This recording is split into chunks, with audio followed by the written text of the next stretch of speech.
Apakah Allah melihat kita sedang berbuat maksiat? Adakah maksiat yang tidak disaksikan oleh Allah?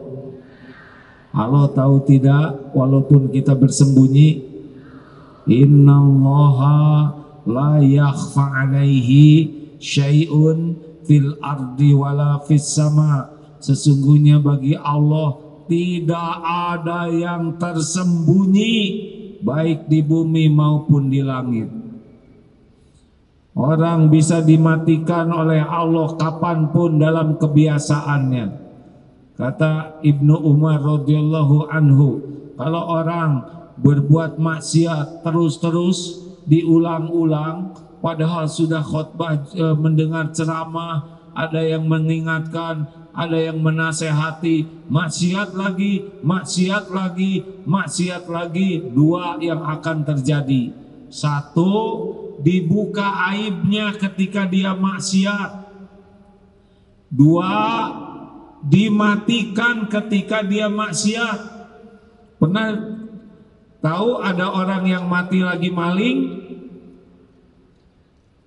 Pernah dengar ada yang meninggal mati lagi berzina, mati lagi berbuat dosa, mati lagi mabok, mati lagi sakau?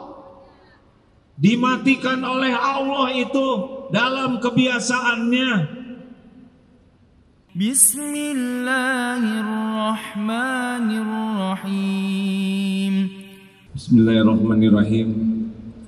Assalamualaikum warahmatullahi wabarakatuh.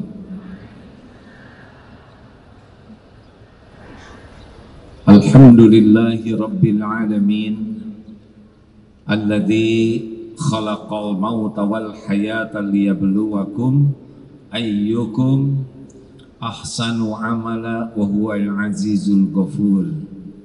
Segala puja dan puji hanya milik Allah Subhanahu wa ta'ala yang maha dekat, yang maha menatap, menyaksikan segala-galanya. Tidak ada yang tersembunyi bagi Allah di bumi maupun di langit. Allah tahu segala sesuatu. Allah maha tahu segala pikiran, segala isi hati, segala persoalan. Allah maha tahu segala keinginan dan semua keperluan. Allah maha tahu apapun yang akan terjadi, yang sedang terjadi, yang sudah terjadi. Dialah Allah penguasa langit dan bumi, yang menciptakan kita, yang menghidupkan kita, yang memberi rezeki kepada kita setiap saat. Tidak ada sekejap pun dalam hidup ini kecuali pasti Allah memberikan karunia-Nya yang tidak bertepi. Walaupun kita jarang menyadari, bahkan jarang mensyukuri. Dialah Allah yang menakdirkan pertemuan ini terjadi. Tidak ada yang bisa hadir kecuali Allah yang menggerakkan.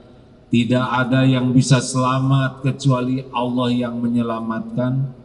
Tidak ada yang bernafas kecuali Allah yang memberikan kemampuan bernafas.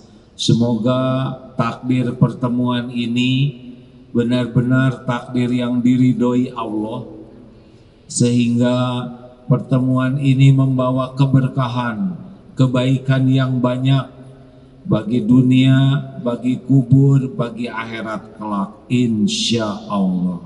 Amin ya rabbal alamin. Maaf saya terlambat naik mimbar karena berbincang dengan Habib barusan di bawah. Doakan beliau semoga diberi usia panjang penuh dengan kebaikan. Bapak Ibu yang baik, kalau dilihat dari depan wajahnya ada kemiripan. Ini wajah-wajah dalam antrian, wajah-wajah yang semakin hari semakin dekat dengan perpisahan. Kita ini dalam antrian menuju kematian. Tidak ada satupun di antara yang hadir kecuali sedang menunggu jemputan dari malaikat maut. Benar atau benar? Acungkan tangan yang tidak akan meninggal. Pasti meninggal. Acungkan tangan yang yakin tahun depan pasti masih hidup. Tidak yakin? Acungkan tangan yang yakin bulan depan pasti masih hidup, cung.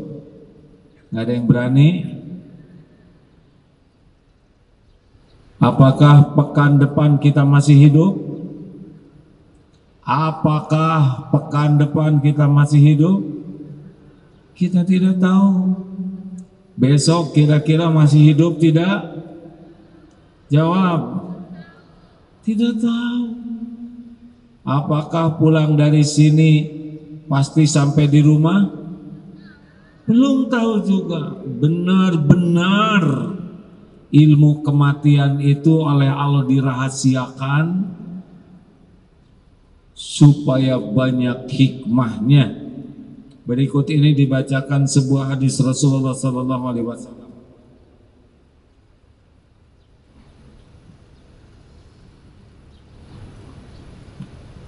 Ya,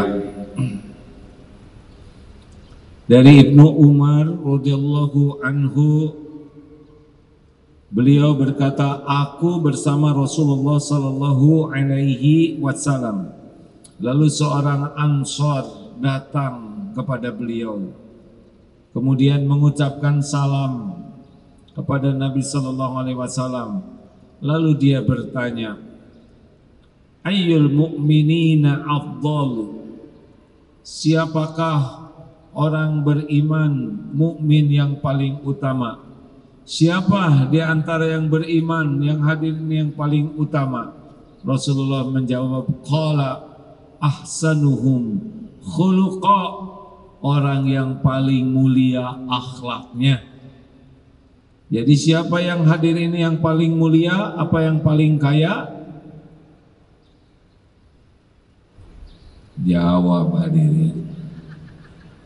Apakah yang paling kaya? Bukan. Apakah yang paling cakep? Bukan. Paling terkenal? Bukan. Paling tinggi jabatannya? Yang paling utama di antara kita orang beriman adalah ahsanuhum khuluqa, orang yang paling mulia akhlaknya. Ingat baik-baik ya, bahwa orang yang paling mulia di antara orang beriman itu cirinya akhlaknya paling mulia. Nah, sekarang pertanyaan selanjutnya, fa ayyul mu'minina aqyas? Siapa nih di antara yang hadir ini yang beriman yang paling cerdas? Apakah yang IQ-nya paling tinggi? Bukan. Yang jadi bintang kelas? Bukan. Siapa nih orang beriman yang paling cerdas, smart? Rasulullah SAW menjawab, qala aksaruhum lil mauti dzikra wa ahsanuhum lima ba'dahu isti'dada ulaika al-aqyas. Mereka itulah orang yang cerdas. Orang cerdas itu adalah orang yang paling banyak ingat mati dan paling baik mempersiapkan diri untuk kehidupan sesudah mati.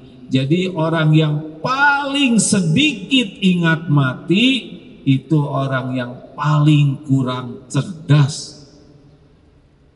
Jadi obrolan kematian ini harusnya paling banyak disebutkan, karena kita pasti mati dan kita tidak tahu kapan akan mati. Ingat 3 rahasia kematian. 1, ini pasti tawadu ya, udah tahu tapi tidak mau pamer pengetahuan. Satu, waktu Al-A'raf 34, walikulli ummatin ajal. Setiap umat ada ajalnya. Fa idza jaa ajaluhum la yastakhiruna sa'atan wa la yastaqdimun. Setiap umat ada ajalnya. Jikalau datang saatnya, tidak bisa dimajukan walau sesaat, tidak bisa diundurkan walau sesaat. Jadi rahasia pertama adalah waktu. Yang kedua apa? Tempat. Kita tidak tahu di mana akan meninggal. Allah Maha tahu. Kita akan datang ke tempat kematian kita. Kalau meninggalnya di kilometer 95, nanti ke sana kita. Kalau meninggalnya di halte depan Istiqlal, ada yang meninggal di lift, ada yang meninggal di jalan, ada yang meninggal di pasar, di rumah sakit, di medan perang. Kita akan mendatangi tempat kematian kita. 3, cara. Kita tidak tahu caranya apa, yang jelas kita pasti meninggal. Ada yang caranya lewat sakit, ada yang makan bakso bisa meninggal. Jadi ketika makan bakso, gempa dia ketimpa meninggal. Ada yang meninggal ketika melahirkan, ada yang meninggal tabrakan, ada yang meninggal dalam medan perang. Semuanya hanya bisa terjadi dengan izin. Satu, apa rahasia kematian? Jawab hadirin. 1, 2, tempat. 3, yang enak. Semoga ini Mang Odet. Bapak Ibu tahu Mang Odet? Beliau adalah wali kota Bandung. Sebelumnya meninggal di masjid, ulangi, meninggal hari Jumat di masjid dalam keadaan wudhu, sedang sholat sunnah, persiapan khutbah Jumat. Masya Allah, susah. Di pesantren pernah ada seorang santri masa keemasan. Hari Kamis minta izin pulang ke Kuningan, bapak-bapak. Lalu Jumat pagi datang ke pesantren, pamitan dulu, ternyata ke rumahnya tuh. Ba'da asar, sesudah sholat, sedang membaca surat Ar-Rahman. Kullu man 'alaiha fan. Setiap kita akan merasakan mati, ya, fan, tidak ada yang kekal. Wa yabqa, yang kekal hanyalah wajah Allah yang maha mulia. Fa bi ayyi ala'i rabbikuma tukadziban. Meninggalnya ketika baca Ar-Rahman. Saya dengar ketika membaca ayat tentang tidak ada yang kekal orang di dunia ini selain wajah Allah yang maha mulia. Allah yang mengatur kapan seseorang meninggal, di mana, dan dengan apa caranya. Tugas kita apa? Cuma satu, mempersiapkan diri agar husnul khotimah. Karena ini wajahnya wajah-wajah sedang nunggu jemputan, termasuk wajah ini. Maka setiap waktu kita ini harus siap. Berapa banyak yang pergi ke kantor dan tidak ketemu lagi. Oh, kemarin memperpanjang SIM ke Poltabes Bandung, jumpa dengan seseorang, "AA, masih ingat saya?" Harusnya ingat. Saya dulu yang kebagian tugas nangkap. Ada yang datang ke pengajian malam Jumat, pulangnya ternyata dirampok, dan dibunuh, dimasukkan ke sungai. Nah, polisi ini yang bagian nangkap sampai dicari ke Sumatera, dan dari 7 orang itu 5 tertangkap. Apa yang terjadi katanya? Ya, mereka yang menganiaya semuanya bisa berhasil kecuali yang 2. Apa hikmahnya? Ternyata berangkat ke pengajian, pulangnya ada yang wafat. Sudah waktunya, tetapi insya Allah semoga jadi syuhada karena meninggalnya di dalam mencari ilmu. Meninggal bukan urusan kita, meninggal adalah urusan Allah Subhanahu wa Ta'ala, pencipta kita. Urusan kita adalah berusaha agar meninggal kita husnul khotimah. Apa arti husnul khotimah? Akhir yang baik. Ini rendah hati semuanya nih, tenang gitu, menyembunyikan kepintarannya. Begitulah, harus selalu berbaik sangka, walaupun terlintas di hati tuh, masa yang gini-gini aja nggak tahu, tapi tidak boleh suudon ya. Apa yang harus dilakukan? Nih ya, persiapan kita meninggal. 1, jangan menunda kewajiban. Kalau sudah waktunya sholat, as-sholatu ala waktiha, itu amalan yang paling mulia, paling dicintai Allah, di atas birrul walidain, berbuat baik ke orang tua. As-sholatu ala waktiha, birrul walidain, al-jihadu fi sabilillah. Jangan menunda sholat, bisa keburu mati. Benar? Rugi kita mati dalam keadaan belum sholat. Jangan suka ditelat-telat. Telat makan jadi masalah, telat tidur jadi masalah, apalagi telat bayar utang. Tapi sumber masalah dalam hidup kita diantaranya adalah telat sholat, padahal tidak ada uzur. Hidup kita ini diciptakan untuk ibadah. Wa ma khalaqtul jinna wal insa illa liya'budun. Dia adalah sekali-kali kuciptakan jin dan manusia kecuali untuk ibadah, mengabdi kepada Allah. Dan sholat itu tiangnya, nih tiangnya. Orang yang nganggap remeh sholat, roboh pasti hidupnya. Tapi orang Islam ini kok sering banget sholatnya. Ini nikmat dari Allah. Karena kalau sholatnya bagus, pasti bahagia. Allah menginginkan kita bahagia. Makanya 5 kali sehari kita sholat. Hidup ini nunggu waktu sholat. Ulangi. Mumpung dicontohin kata-katanya, hidup ini ya nunggu waktu sholat, lalu diisi oleh ibadah bentuk lainnya.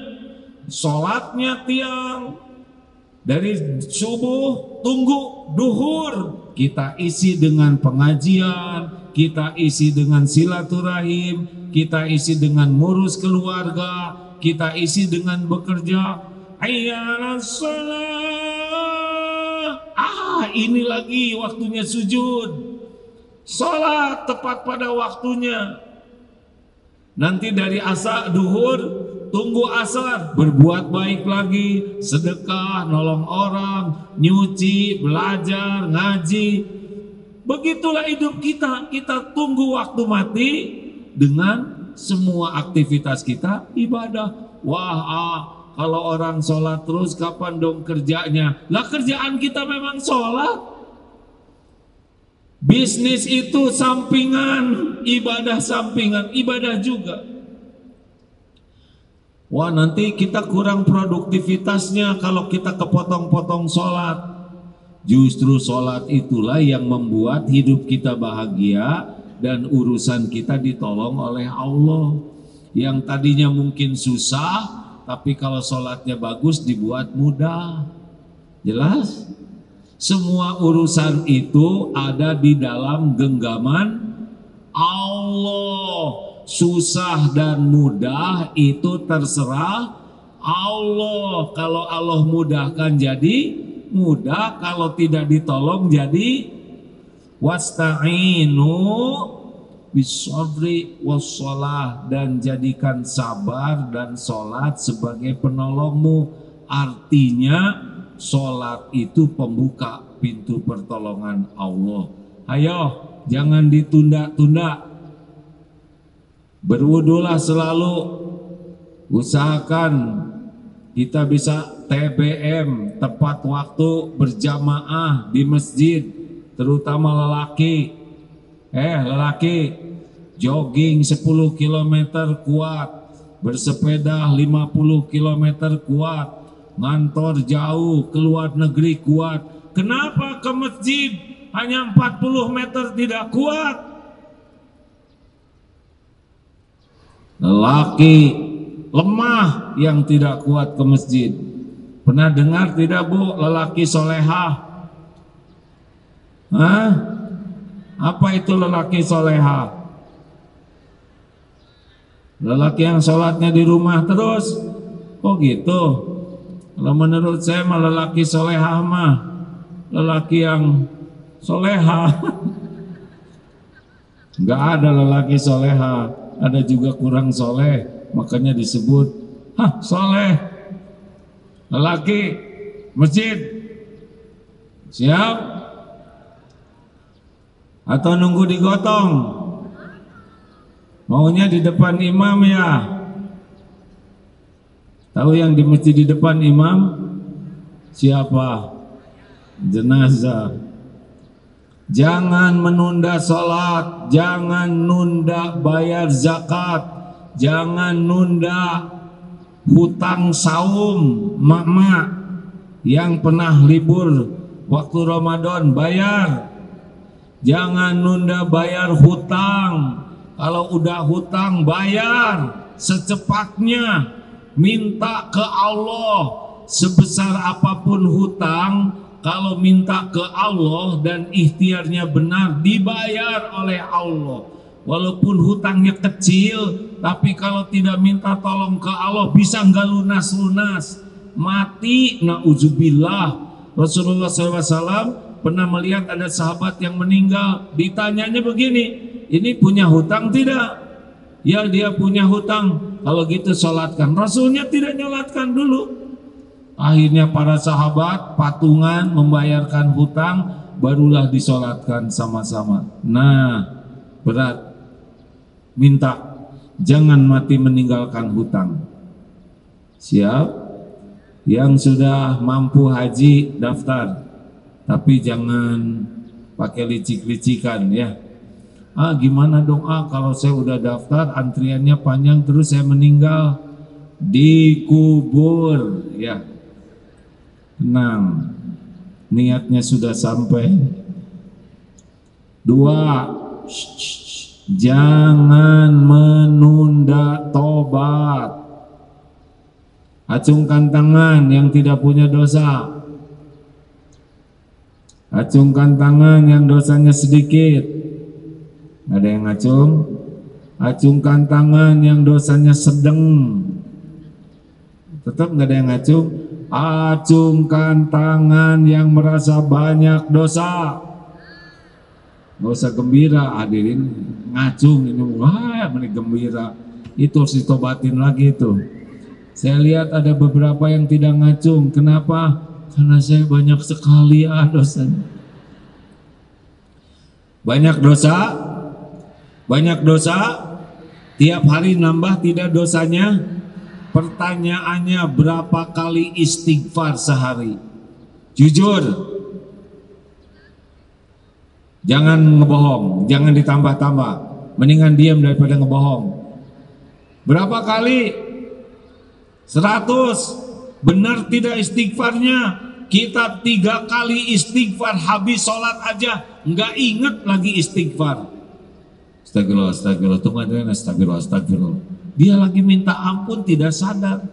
Yang sering jelas istighfar itu waktu jengkel. Astagfirullahaladzim. Nggak ada contohnya. Melotot istighfar. Istighfar tuh menangis, bukan melotot. Kira-kira kalau meninggal lagi banyak dosa husnul khotimah atau tidak? Tidak ada yang membahayakan hidup kita selain dosa kita sendiri. Dosa tetangga bahaya tidak bagi kita? Jawab hadirin. Dosa tetangga bisa mempengaruhi hidup kita tidak? Ibu, dosa suami bahaya tidak bagi ibu? Jawab. Yang membahayakan ibu-ibu ini dosa siapa? Yang jelas, Bu. Kenapa ibu capek-capek menyelidiki dosa suami? Ini serius. Meninggalnya masing-masing, dihisabnya masing-masing. Orang yang sibuk melihat dosa orang lain, orang yang sibuk dengan dosa orang lain, nyaris dia tidak akan bisa melihat dosanya sendiri.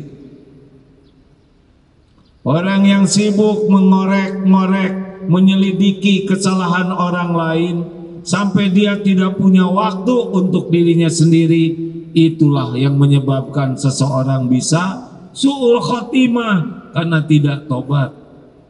Ayo, Pak, Bapak, mana yang bahaya buat Bapak? Dosa istri atau dosa diri sendiri?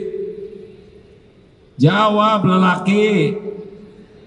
Enak aja, dua-duanya.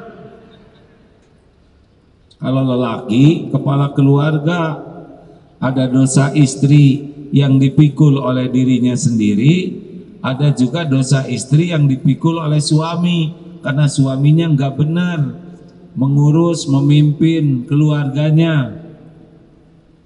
Tobat, Abah. Jangan terlalu sibuk dengan dosa kesalahan orang lain sehingga tidak punya waktu melihat dosa sendiri. Kita ini gelisah karena banyak dosa. Kita ini hidupnya susah karena banyak dosa. Kita ini sering ditimpa bala dan musibah karena diundang oleh dosa. Makin banyak tobat, tenang hidupnya. Walaupun tidak mungkin tanpa dosa, tapi tobat itu disukai oleh Allah. Makanya kalau ingin husnul khotimah, zikir kita adalah diantaranya astagfirullah, minta ampunan kepada Allah. Mau husnul khotimah? Banyakkan air mata tobat. Penghujung malam tobat. Bapak kalau mau tidur lihat istri langsung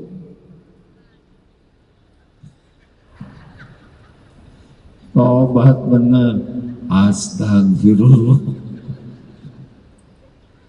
Ampun ya Allah.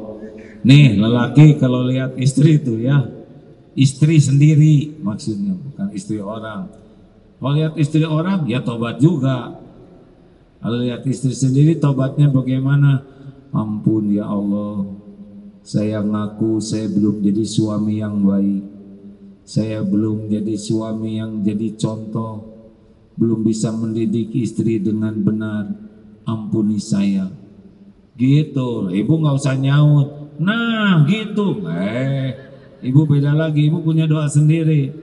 Justru ibu ketika bangun lihat suami di samping lagi, ya Allah, ampuni saya ngaku belum jadi istri yang baik, saya bawel, rewel, suka ngungkit-ngungkit kesalahan, saya tidak tahu terima kasih, ya Allah, saya sering jengkel, sering marah sama suami, ampun ya Allah, saya termasuk pintar mencari uang, sehingga suami saya sulit menyembunyikan uangnya, karena saya pintar mencarinya. Ampun ya Allah, saya suka tidak tahu terima kasih, saya cemburuan, curiga aja sama suami. Aduh, astagfirullah. Begitu Bu, lihat suami tuh harus bukan minta duit, minta ampun. Lihat anak-anak, astagfirullah ya Allah, ampun saya belum jadi orang tua yang benar. Engkau tahu saya belum jadi contoh yang baik. Saya belum memberikan pendidikan yang benar buat anak-anak. Anak-anak pada jauh darimu karena salah saya ya Allah. Ampun, saya tidak memilihkan pergaulan yang baik buat anak-anak. Astagfirullah, hanya duniawi saja. Astagfirullah. Lihat anak teh tobat, lihat harta. Ampun ya Allah, ini teh sebanyak ini harus saya pertanggungjawabkan. Pas ngaca bercermin, astagfirullah, ampun ya Allah, ini mata teh jelalatan aja. Astagfirullah. Ibu juga ampun ya Allah, belanja terus, ini cari terus diskon. Astagfirullah. Maksiat. Lihat mulut, astagfirullah ya Allah, ya teh mulut tuh bunyi terus, banyak bohong, banyak ngomongin amal, banyak nyakitin orang. Astagfirullah. Suka janji tapi nggak ditepati, ditambah-tambah, suka nyindir, suka nyepet. Astagfirullah. Harusnya ibu kalau lagi ngaca tuh bukan ngejeding-jedingin pakai lipstik, tapi astagfirullah sambil dicubit dikit, nggak usah ya. Iya maka istighfar hadirin, sambil jalan istighfar, sambil duduk istighfar, rontokkan dosa-dosa dengan istighfar. Kira-kira orang yang meninggal sedang istighfar Allah suka tidak? Suka. Innallaha yuhibbut tawwabin wa yuhibbul mutatahirin. Sesungguhnya Allah sangat mencintai orang yang tobat dan mensucikan diri. Wah, itu ada pejabat ditangkap. Yes, tunggu dulu. Siapa tahu ditangkapnya pejabat itu merupakan karunia Allah bagi beliau.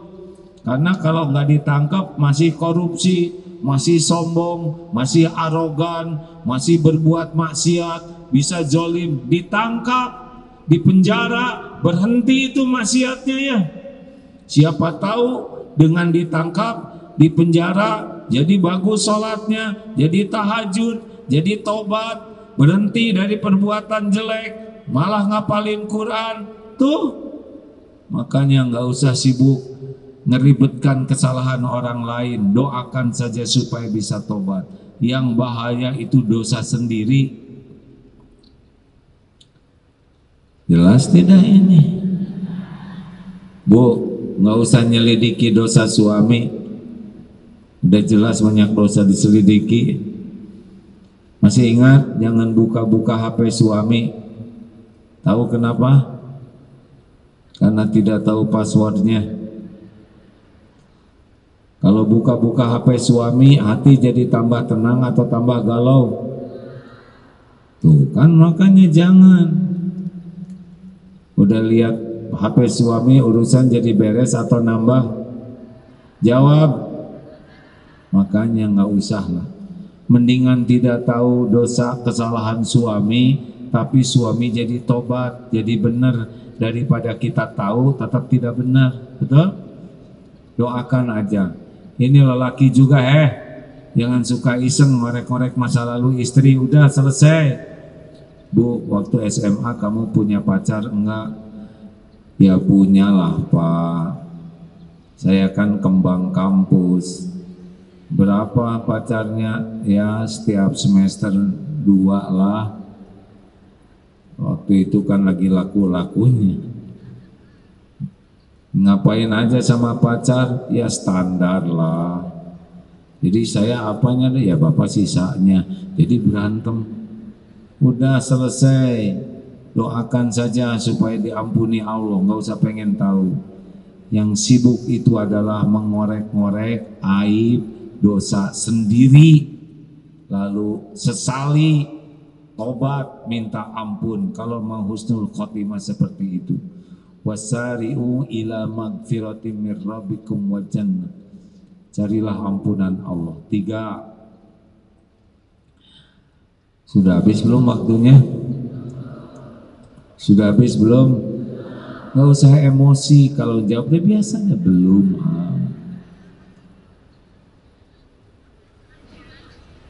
Tuh, sok ngomong. 3. Jangan menganggap remeh maksiat. Kalau lihat tidak kita lagi bikin maksiat, nah kalau gitu teh dijawab hadirin ya. Mumpung pertanyaannya sederhana, kalau disuruh coba tafsirkan surat Al-Baqarah baru diam ya. Apakah Allah melihat kita sedang berbuat maksiat? Adakah maksiat yang tidak disaksikan oleh Allah? Allah tahu tidak walaupun kita bersembunyi? Innallaha la yakhfa alaihi syai'un fil ardi wala fis sama. Sesungguhnya bagi Allah tidak ada yang tersembunyi baik di bumi maupun di langit. Orang bisa dimatikan oleh Allah kapanpun dalam kebiasaannya. Kata Ibnu Umar radhiyallahu anhu, kalau orang berbuat maksiat terus-terus diulang-ulang, padahal sudah khutbah, mendengar ceramah, ada yang mengingatkan, ada yang menasehati, maksiat lagi, maksiat lagi, maksiat lagi. 2 yang akan terjadi. 1, dibuka aibnya ketika dia maksiat. 2, dimatikan ketika dia maksiat. Pernah tahu ada orang yang mati lagi maling? Pernah dengar ada yang meninggal mati lagi berzina, mati lagi berbuat dosa, mati lagi mabok, mati lagi sakau? Dimatikan oleh Allah itu dalam kebiasaannya. Nauzubillah. Ada yang meninggal tuh, perempuan dipotong-potong, dimasukkan ke dalam koper. Tapi sebelum dibunuh berzina dulu. Semua jadi tahu dia berzina dan mati. Nauzubillahi min dzalik. Saya baca di media ada bapak-bapak umurnya 55 tahun kalau tidak salah. Sepertinya bapak-bapak ini dihormati oleh lingkungannya. Jam 10 malam keluar dari rumah pamitan. Jam 11 malam heboh. Ada waria teriak-teriak dari semak-semak. Mati, ada yang mati. Tahu tidak? Ternyata si bapak teh mesum sama waria. Lagi mesum mati. Waria teriak, jadi tahu semuanya si bapak teh tukang ngeres sama waria. Allah menyaksikan setiap orang berzina, setiap orang mencuri, setiap orang korupsi, setiap orang melakukan perbuatan tercela, berbohong, ngobrolin orang, memfitnah, bergibah, semuanya dilihat oleh Allah. Kalau dia tidak tobat, bisa 2 hal, dibuka. Kalau dia masih belum waktunya meninggal, dibuka. Kalau sudah waktunya meninggal, mati dalam keadaan berbuat maksiat. Kenapa jadi kayak stres gini? Kalau saya lihat dari depan, tenang Pak. Bu, Ibu, hati-hati yang suka ngomel-ngomel. Bisa mati lagi ngomel, mati. Hati-hati yang suka ngejelek-jelekin orang.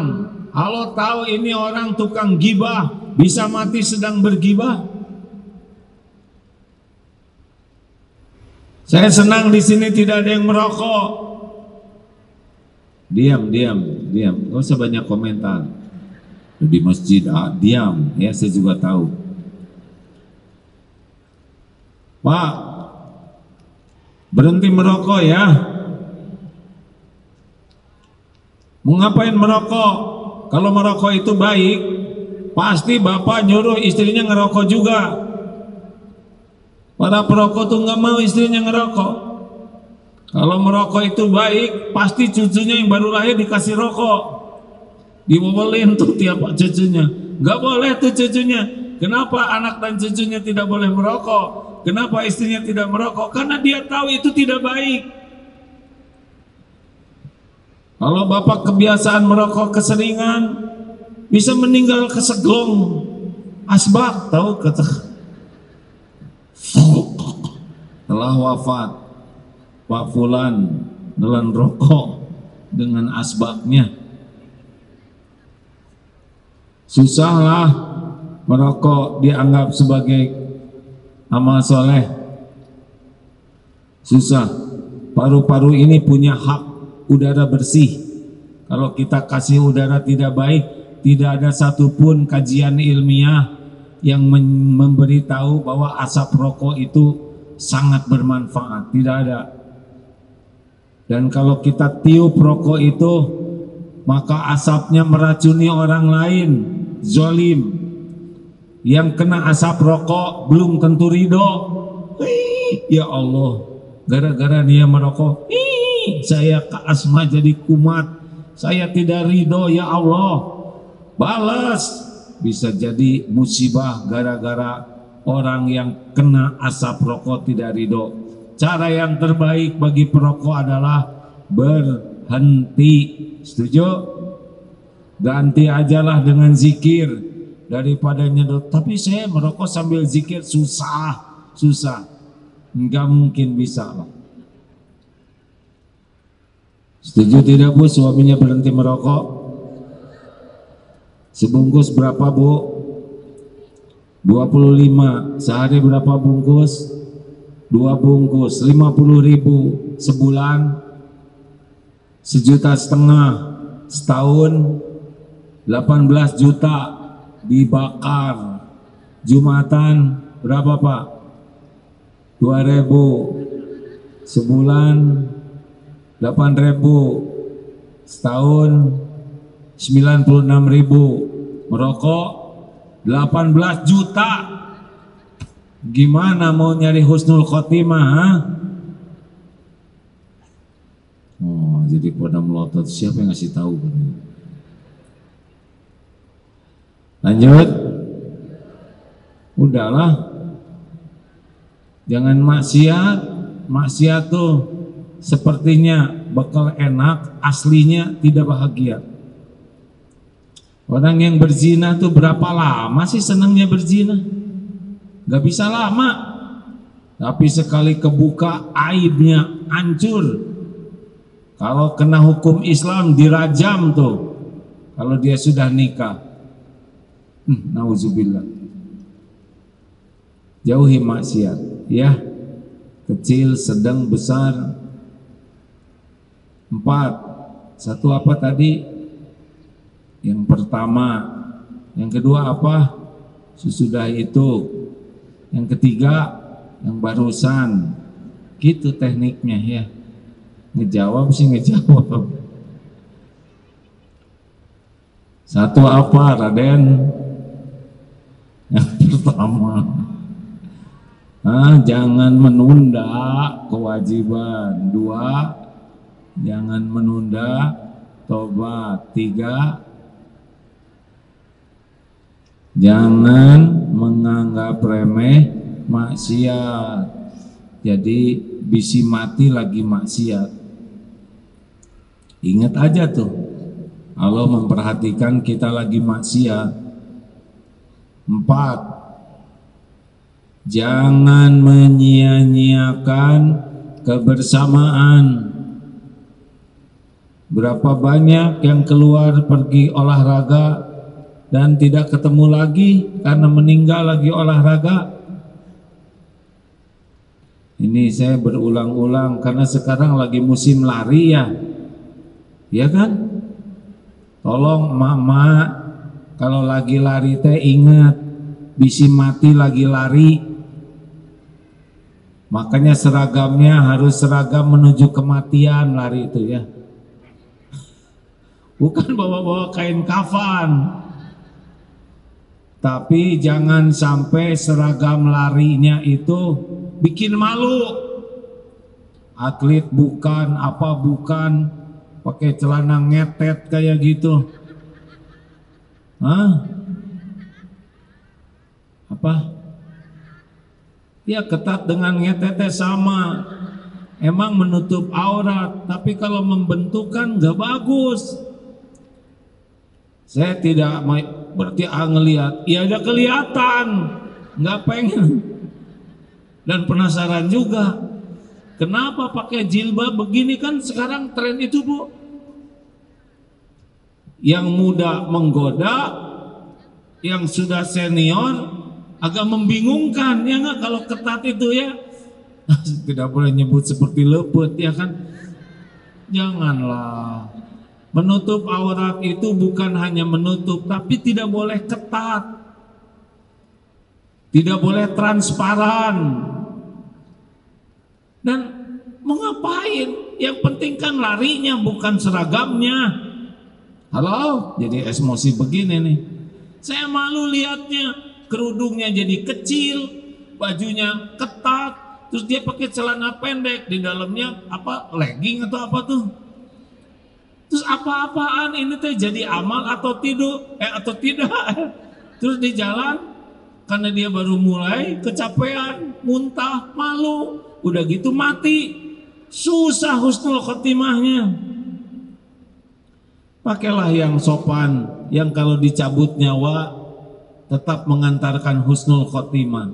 Sama bersepeda juga ya. Atlet bukan, apa bukan, gaya luar biasa. 2 belokan muntah, yang bener aja. Berapa banyak kita yang meninggal betulan, meninggal lagi olahraga, siap-siap mati kalau lagi olahraga tuh.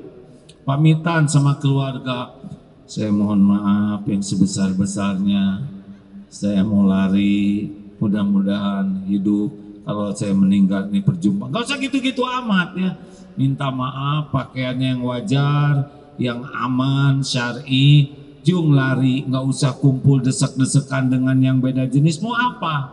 Bagi kita kan olahraga itu ibadah, bukan menyebabkan panjang umur. Umur itu Allah yang menentukan. Jelas? Saya lagi bicara apa tadi yang keempat kan? Oh, pisah. Jangan menyia-nyiakan kebersamaan. Berapa banyak anak pergi ke sekolah kemudian tidak kembali lagi? Berapa banyak pergi ke pasar dan meninggal? Berapa banyak yang ngantor kemudian tidak pernah berjumpa lagi karena meninggal di jalan, di kantor? Pernah dengar yang meninggal di lift? Halo? Nggak pernah nyangka masuk lift meninggal, betul tidak? Oh iya, saya makanya nggak mau naik lift, mau naik tangga. Akhirnya dia meninggal di tangga karena kecapean. Ayo, tiap ketemu keluarga, ketemu orang tua, ketemu anak, ketemu teman, yang terbaik agar itu merupakan kesempatan kita berbuat baik yang mengantarkan kalaupun meninggal tidak menyisakan keburukan. Termasuk mau tidur, berapa banyak yang tidur tidak bangun lagi, benar? Makanya mau tidur tuh pamitan, Bu, maafkan saya, tidak tahu besok masih bangun lagi atau tidak. Jangan dulu mati Pak, utang belum lunas, jadi berantem. Bukan begitu ngobrolin mati. Ada juga ibu-ibu, Pak, kalau nanti saya meninggal, Bapak nggak usah berat, kalau mau nikah lagi sok aja. Yang penting kalau kuburan ibu udah kering, sok bisa nikah lagi, cari lainnya. Pesan ibu mah cuma satu, karena kuburannya kan dekat dengan rumah, tolong tiap hari dikunjungin sambil disiram. Ya kapan keringnya hadir, itu mah gak ridho.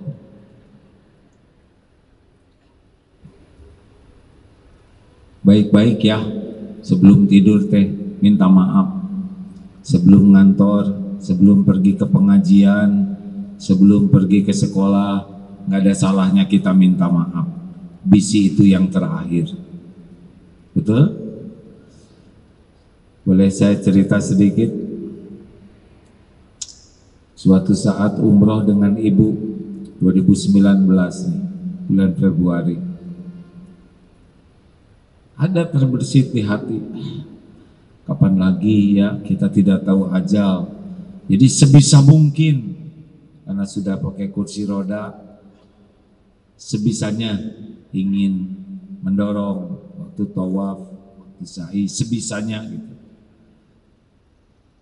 Dan benar itu yang terakhir. Pada waktu beberapa bulan selanjutnya saya harus berangkat lagi, pamitan ke ibu. Ibu sedang duduk, sudah doa, minta didoakan. Ini ingat nih, tidak bisa lupa nih. Terus saya mau pergi keluar rumah ibu.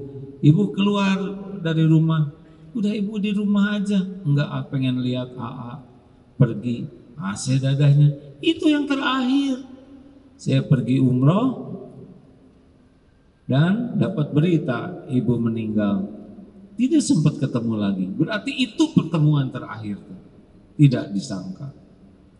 Dan kita bisa kapanpun. Makanya setiap ada kesempatan, berikan yang terbaik. Jangan-jangan itu yang terakhir. Benar? Ini serius hadirin. 5. Terakhir. Dibuat mudah saja urusannya. Yang kelima, satu apa? Jangan menunda. Yang kedua, jangan nunda tobat. 3, jangan nganggap remeh maksiat. Mati lagi maksiat, ingat aja itu. 4, jangan menyia-nyiakan kebersamaan, karena boleh jadi nggak ketemu lagi. Jadi tiap ketemu tuh yang terbaik aja, yang terbaik aja. Dan yang terakhir, supaya sederhana ya pengajiannya, supaya husnul khotimah. Mau husnul khotimah? Husnul khotimah apa artinya? Akhir yang baik. Supaya akhirnya baik bagaimana? Setiap saat aja kita jadi orang baik. Setuju? Kan kita tidak tahu kapan mati. Supaya akhirnya baik, maka setiap saat jadi orang baik. Itu aja pegangannya. Saya ingin husnul khotimah, saya ingin berakhir baik. Supaya akhir baik, karena saya tidak tahu kapan saya mati, maka setiap waktu saja kita jadi orang baik. Mau apapun dunia ini seperti apa, kita tetap aja jadi orang baik. Benar? Halo? Apa saja yang harus baik? Mikir baik, lihat yang baik, mendengar baik, bicara baik, berbuat baik, berhati. Udah gitu aja. Dunia mau seperti apa aja, kita mah konsisten aja jadi orang baik. Kenapa? Karena yang kembali kepada kita yang kita lakukan. Al-Isra ayat 7. In ahsantum li anfusikum wa in asatum falaha. Jika kamu berbuat baik, kebaikan itu untuk dirimu sendiri. Kalau kita berbuat baik, berhati baik, yang bahagia siapa?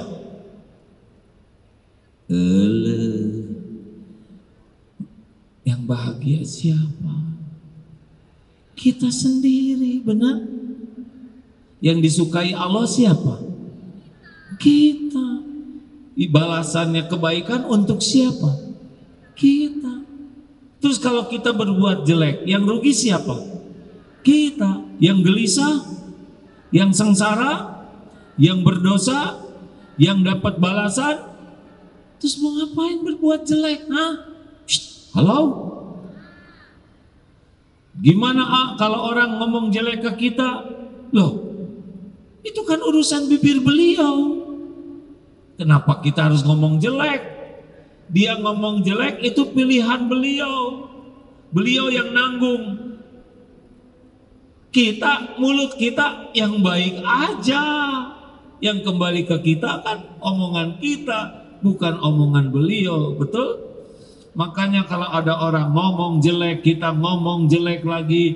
Dia ngebeberkan aib, kita ngebeberkan aib lagi. Dia menghina, kita menghina lagi. Mau ngapain sekolah? Mau ngapain belajar agama? Kalau bisanya cuma niru kejelekan orang. Orang ngomong jelek masuk aja.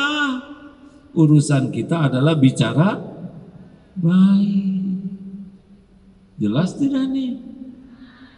Jadi kalau suami lagi bicara kurang baik, ibu bicara apa? Nggak mempan gini hadirin. Bu, kalau ada orang yang bicaranya kurang baik ke ibu, ibu menjawabnya dengan perkataan yang bagaimana? Yang baik.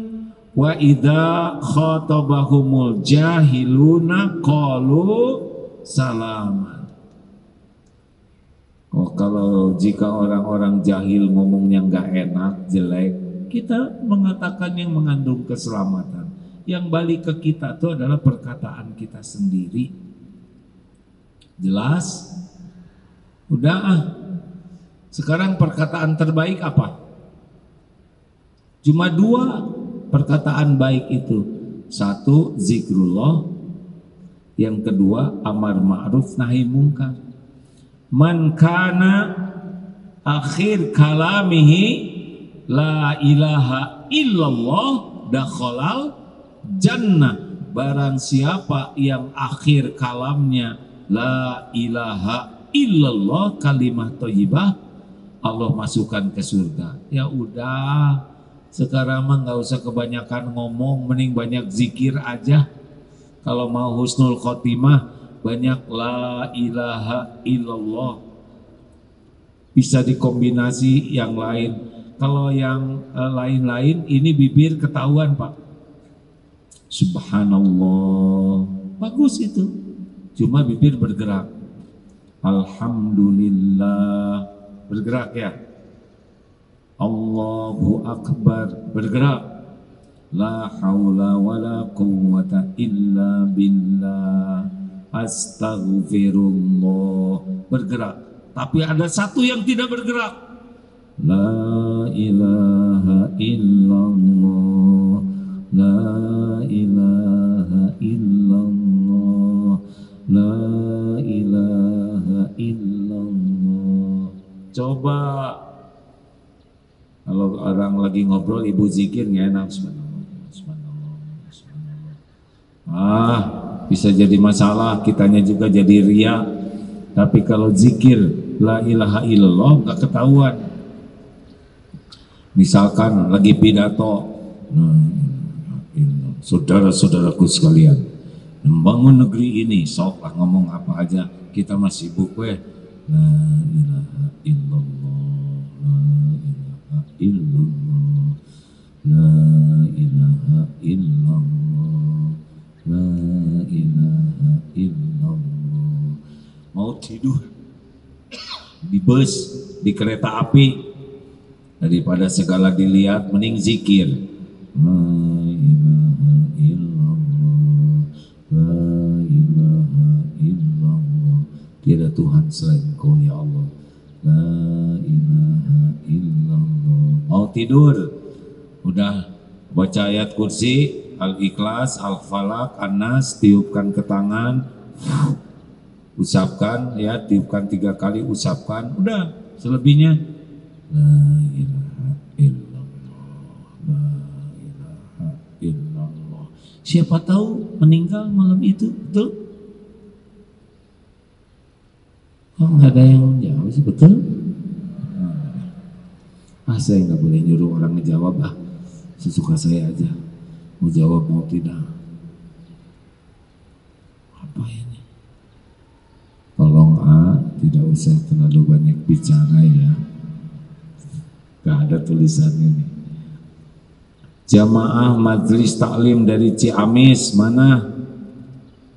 Oh ini, Masya Allah, dari Ar-Rahman Jakarta.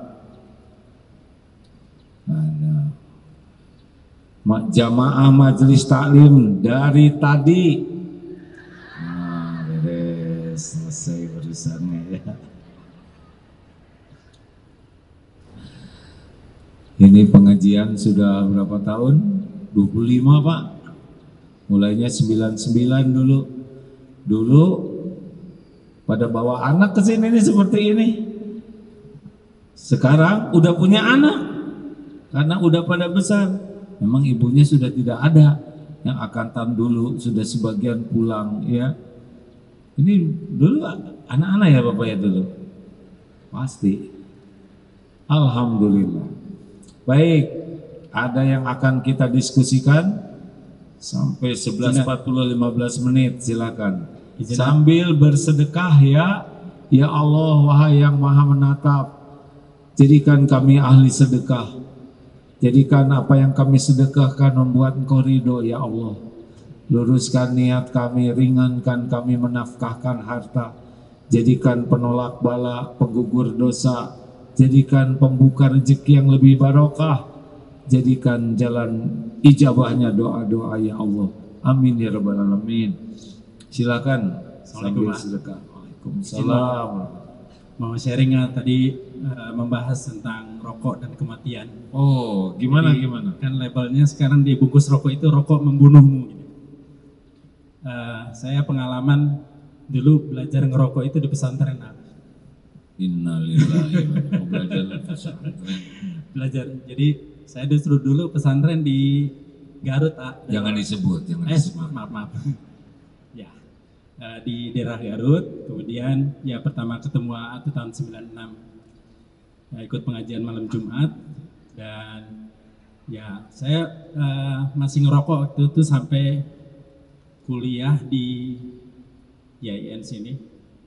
Kemudian masih ngerokok. Pokoknya akhirnya insaf ngerokok itu di tahun 2006. Gitu. Yang membuat saya insaf adalah seseorang yang spesial lah, mantan saya. Banyak sekali unek-aniknya. Ya, jadi ternyata dia pernah karena setahu saya masih ngerokok, dia nggak mau sama saya. Dia bilang kenapa ya, karena saya nggak suka sama orang yang ngerokok. Ya terus gimana dong? Berarti saya harus ngerokok? Ya berarti saya harus berhenti ngerokok. Iya. Bapak saya aja nggak ngerokok kata dia. Jadi gimana? Ya udah saya berhenti ngerokok deh. Terus dia bilang, tapi jangan berhenti merokok karena saya ya. Nah emang kenapa? Kalau berhenti merokok karena saya, nanti kalau saya nggak ada, pasti kamu ngerokok lagi. Terus gimana dong? Ya berhenti merokoklah karena Allah. Karena Allah selalu ada. Nah, sekarang sudah berhenti. Dari tahun 2006, walaupun itu tidak jadi gitu. Ya. Alhamdulillah. Pertolongan Allah. Apa rasanya berhenti dari jeratan diperbudak rokok? Ya luar biasa, sehat, nikmat. Dulu bahkan berat badan saya termasuk PSK, pria 100 kilo. Sekarang lebih sehat, lebih tenang. Alhamdulillah turun 20 kilo. Uangnya lebih manfaat. Betul sekali. Hidup tidak diperbudak rokok itu terhormat. Betul sekali. Alhamdulillah. Dan insya Allah husnul khotimah. Karena yang pasti saya tidak akan mati dalam keadaan merokok. Wah, mudah-mudahan ya, amin. Terima kasih. Alhamdulillah. Itu pengalaman. Nah, bagaimana sikap kita melihat yang merokok? Doakan. Yang merokok itu sebetulnya pengen berhenti, cuma sering tidak berdaya. Karena rokok itu racun yang membuat ketagihan. Jadi tidak setiap perokok bahagia itu, dia juga pengen lepas dari rokok tuh. Maka kita lihat yang merokok jangan menghina, jangan meremehkan, doakan minimal. Ya. Lanjut. 2 pertanyaan lagi, silakan Ibu. Assalamualaikum. Nama saya Via dari Depok. Ada 2 pertanyaan yang saya mau tanya. Pertama adalah mengenai hutang orang tua. Itu orangnya kita sudah mau membayar, tetapi orangnya tidak ketemu juga. Sampai dicari, googling juga nggak ketemu pokoknya. Sudah ada usaha. Dan apabila tidak bertemu, apakah bisa hutang itu dibayarkan atau disedekahkan ke masjid? 1. Dan yang kedua, bagaimana caranya tafakur agar bisa benar-benar sesuai syariat Islam? Gitu. Terima kasih. Assalamualaikum. Baik. Sungguh mulia anak yang mau membayarkan hutang orang tuanya. Jangan takut.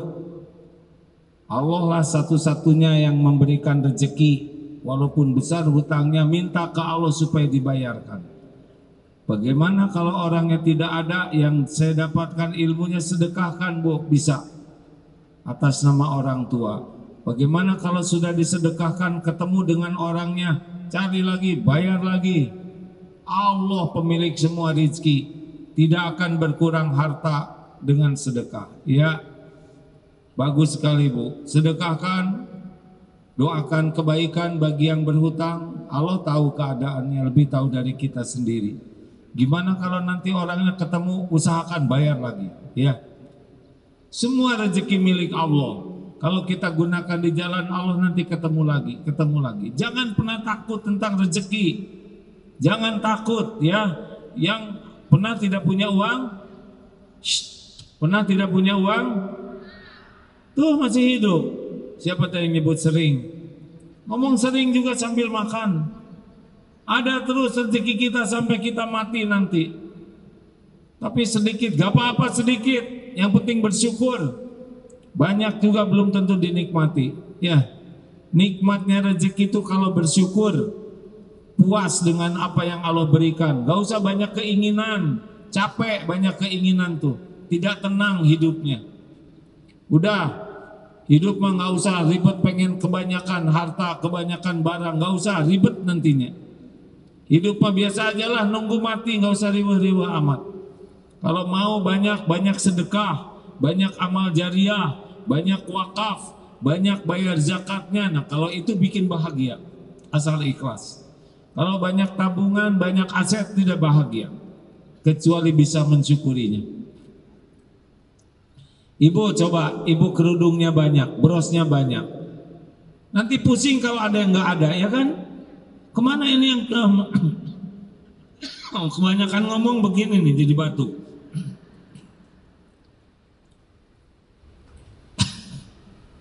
Udah gitu aja. Oh tadi ibu nanya apa yang kedua, Bu? Tafakur. Cobalah begini, tahajud itu jangan semuanya dihabiskan untuk sholat. Kira-kira 10-15 menit yang terakhir sebelum azan, udah berhenti sholatnya, udah tutup witir, istighfar, Bu. Ibu buka, yang paling penting dibuka yang membuat kita ingat ke Allahnya mendalam. Satu adalah ingat pemberian dari Allah. Dari kecil apa yang kurang dari Allah untuk kita? Benar? Diberi segala macam. Nah itu jarang disyukuri. Orang kalau rajin tafakur pemberian Allah, dia tidak akan takut ke depannya. Karena tahu selama ini aja dicukupi oleh Allah.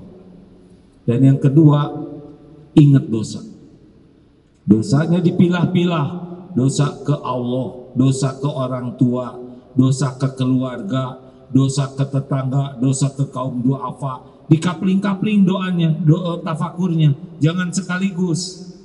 Kalau ke orang tua, udah orang tua aja kita pikirkan, aduh astagfirullah. Lalu dosa ke Allah, jinah mata, jinah pikiran, mulut, itu diperiksa. Zaman SMP udah pacaran, itu diperiksa karena semuanya udah dicatat dan ada balasannya. Cobalah ya, luangkan waktu. Kalau ibu bapak tidak tahajud padahal tidak ada uzur, itu bagian dari musibah.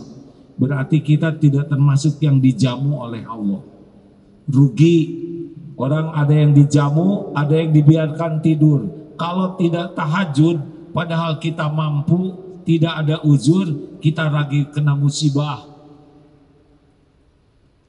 Kan tahajud itu saat Allah menjamu mustajabnya doa, kita dibiarin tidur, itu musibah. Satu lagi terakhir. Bagus, Kak Sananya, jangan mempersulit orang lain. Terakhir ya Bu. Ya, Assalamualaikum warahmatullahi wabarakatuh. Waalaikumsalam warahmatullahi wabarakatuh. Perkenalkan, nama saya Wiwi dari Pandeglang. Saya sengaja kesini dari Pandeglang Bu. Mohon. Tahu dari mana acara ini? Dari Darut Tauhid juga, suka gabung ke Darut Tauhid. Alhamdulillah. Berapa jam dari Pandeglang ke sini? Alhamdulillah 4 jam naik bis. Masya Allah, selama naik bis dosanya berguguran kalau capek ya. Ongkosnya diganti oleh Allah, amin, dicatatkan. amin. Sepanjang jalan makhluk-makhluk yang ada di air, ikan mendoakan Amin. kebaikan bagi ibu. Masya Allah. Amin. Saya ada sedikit yang mau ditanyakan, Bagus, sedikit bagus. Saya sedang diuji dengan penyakit mungkin ya Ayah. Ini masuk bulan ketiga saya haid, tidak berhenti. Kalau sedikit keluar saya masih tetap sholat, mudah-mudahan diterima sama Allah, amin. Tapi kalau sedang keluar banyak itu saya sedikit ragu, takutnya tidak sah gitu. Lalu bagaimana saya harus menjalankan ibadah sedangkan ada keraguan? Sedangkan tadi menyampaikan hidup itu hanya menunggu waktu sholat, sisanya diisi dengan kegiatan yang lain. Ibadah yang lain. Lalu bagaimana dengan kondisi saya seperti ini, Hatur nuhun, itu saja. Wassalamualaikum warahmatullahi wabarakatuh. Ini saya ceramah hari ini, pertanyaannya di tadi Al-Azhar sama juga, perheadan begitu. Cuman yang tadi nanya mah begini, gini, kita itu kan head, loh kita, saya enggak ya, saya lelaki sejati. Haid itu adalah bagian takdir Allah, tidak ada yang harus dikecewakan. Kalau toh maaf ya, lagi umroh lalu haid, kita nggak usah kecil hati, walaupun tahu sedih ya, tidak bisa menyempurnakan seperti yang lain. Tapi pahalanya sudah ada, niatnya sudah, dan ridho menerima takdir. Apa yang harus dilakukan kalau sakit seperti ini? Satu, ridho. Harus ridho ya, karena ini pasti dengan izin Allah. Ma asaba min musibatin illa biiznillah wa may yu'min billah yahdi qalbah. Tidak ada satupun musibah yang terjadi kecuali dengan izin Allah. Barang siapa yang beriman ke Allah, yakin ini takdir Allah dan baik perbuatan Allah, Allah akan memberi petunjuk di hatinya. Termasuk ibu didatangkan ke sini kan Allah yang ngatur. Harus ridho, yang membuat menderita itu adalah tidak ridho kepada takdir. Kita ini milik Allah. Allah berbuat apa saja kepada kita pasti baik ya. Yang membuat keridhaan Allah, faman radiya falahur ridho. Barang siapa yang ridho kepada apa yang Allah takdirkan, Allah ridho kepadanya. Tapi kalau kita marah, tidak nerima, Allah juga marah. Saya mengerti kalau ibu menjadi sangat sedih ya, tapi sedihnya ibu itu jadi kebaikan juga. Karena Allah tahu ibu sedih, ingin sholat seperti yang lain. Ya, tenang, Allah maha tahu perasaan, pikiran, keadaan ibu. Ibu begini juga dengan izin Allah. Satu, ridho. Sebutkan aja, ya Allah saya ridho dengan ujian ini. Ini adalah milikmu, ketentuan. Dua, ibu banyak istighfar. Ampun ya Allah, sekira ini ujian datang karena dosa-dosa saya. Saya mohon ampun. Ibu buka dosa-dosa ibu. Apalah yang ibu tahu sendiri ya. Tiga, sudah istighfar. Tiga, ibu bersyukur. Karena masih ada waktu untuk sholat. Ini kepala normal, sehat, mulut, tubuh, kaki. Hanya ujian itu. Jangan sampai ujian itu menghilangkan rasa syukur terhadap nikmat yang lain. Jadi jangan sampai mikir itu aja. Kan pernah ada yang jerawat di ujung hidung. Jerawat aja yang dipikirnya setiap hari. Dia nggak ingat punya hidung. Seakan-akan dunia ini hanya jerawat. Ini serius hadirin.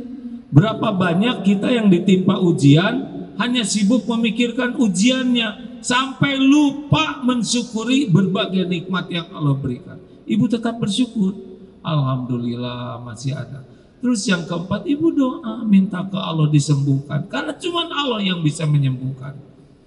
Dan ibu datangi ke dokter, sempurnakan sebagai ibadah. Ya, kalau belum sembuh juga tetap ridho, yakin ini pasti ada hikmahnya, berbaik sangka kepada Allah.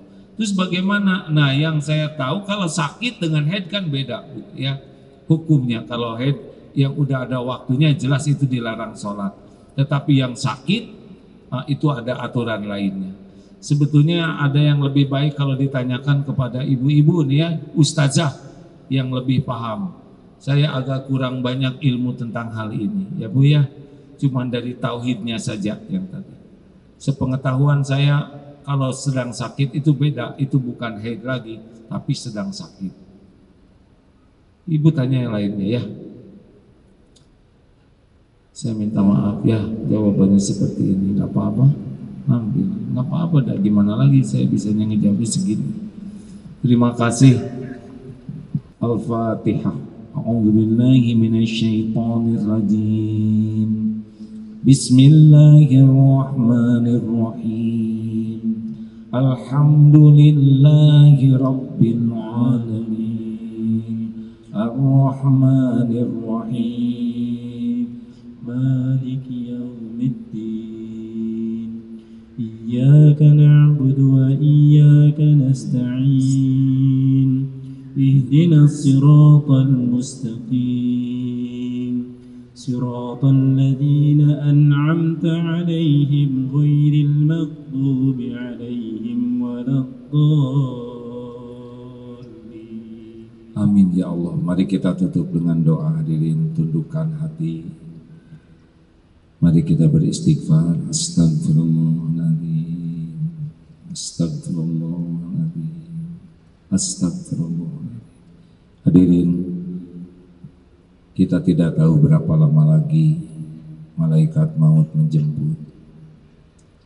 Andai waktunya tiba, kita tidak bisa lari, tidak bisa menolaknya. Semoga andai kata ajal kita datang, Allah mencabut nyawa kita dengan hadiah husnul khotimah. Semoga ketika nyawa diambil, Allah sudah mengampuni semua dosa, menghapuskan semua aib. Semoga Allah izinkan lisan ini menyebut kalimah thayyibah. Kenanglah ketika kita terbaring menjadi mayat, kita jarang membayangkan tubuh ini kaku, tidak bisa bergerak. Kalau sudah jadi mayat tidak ada lagi sujud, sudah selesai waktu sholat kita. Tidak ada lagi menikmati tilawah Quran. Kalau mulut kita sudah terkatup, tidak lagi bisa menyebut nama Allah. Tangan tidak lagi bisa membelai anak, cucu. Tidak lagi bisa bersedekah. Kalau sudah terbayang menjadi mayat, kaki ini tidak akan lagi bisa melangkah ke masjid, tidak lagi bisa silaturahim. Mudah-mudahan keluarga kita bisa mengurus jasad kita dengan baik. Kenanglah ketika kita dibungkus kain kafan.